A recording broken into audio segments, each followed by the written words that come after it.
சிவபுராணத்தில் அடுத்து வரக்கூடிய வரிகள், கறந்தபால் கண்ணலோடு நெய் கலந்தால் போல.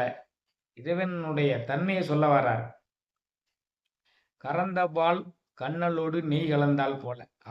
அப்பொழுதுதான் கறந்த தண்ணி கலக்காத பால், அதனோட கரும்ப சாரை ஊற்றி நெய்யை ஊற்றி கறந்தபால் கண்ணலோடு நெய் கலந்தால் போல அது எவ்வளவு இனிமையாக இருக்குமோ அந்த இனிமையாக கறந்தபால் கண்ணலோடு நெய் கலந்தால் போல சிறந்து அடியார் சிந்தனையில் தேனூரி நின்று.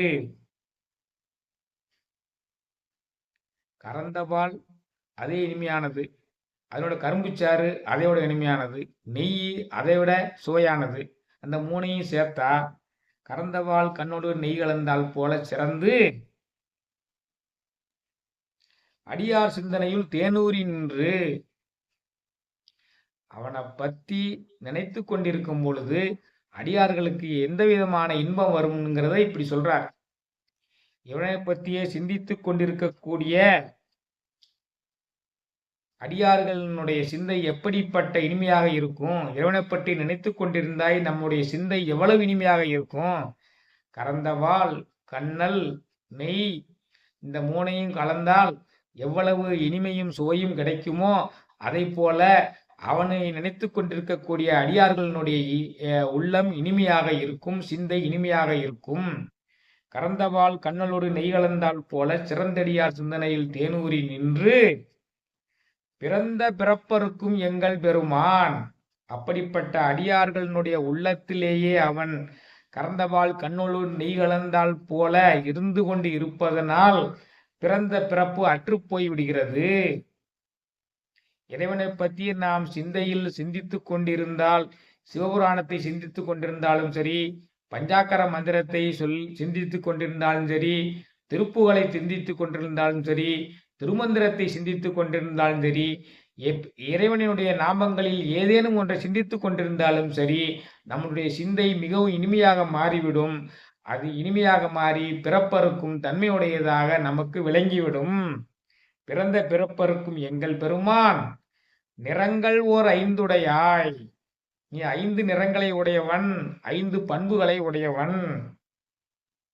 தத்புருடம், சத்யாஜாதம், வாமதேவம், அகோரம், ஈசான்யம் என்ற 5 முகங்கள் உடையவன். 5 முகங்களும் 5 நிறம். தற்புருடம் கிழக்கு நோக்கிய முகம் பொன்னிறமானது. சத்யாஜாதம் வெண்ணிறமானது மேற்கு நோக்கிய முகம். வாமதேவம் வடக்கு நோக்கிய முகம் சிவப்பு நிறமானது. அகோரம் தெற்கு நோக்கிய முகம் கருப்பு நிறமானது. ஈசான்யம் மேல் நோக்கிய முகம் பளிங்கு நிறமானது.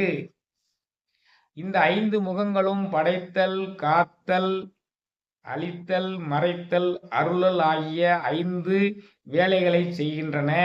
அதான் நிறங்கள் ஓர் ஐந்துடையாய். விண்ணோர்கள் ஏத்த மறைந்திருந்தாய்.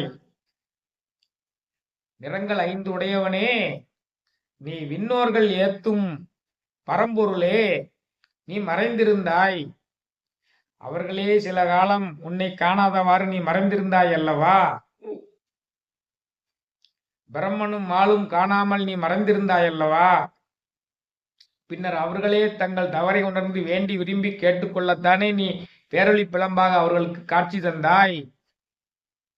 தேவர்கள் உங்களை எல்லாம் மறந்து உன்னை மறந்திருக்கும் பொழுது துன்பம் வரும் பொழுதுதானே உன்னை வந்து சேர்ந்தார்கள்.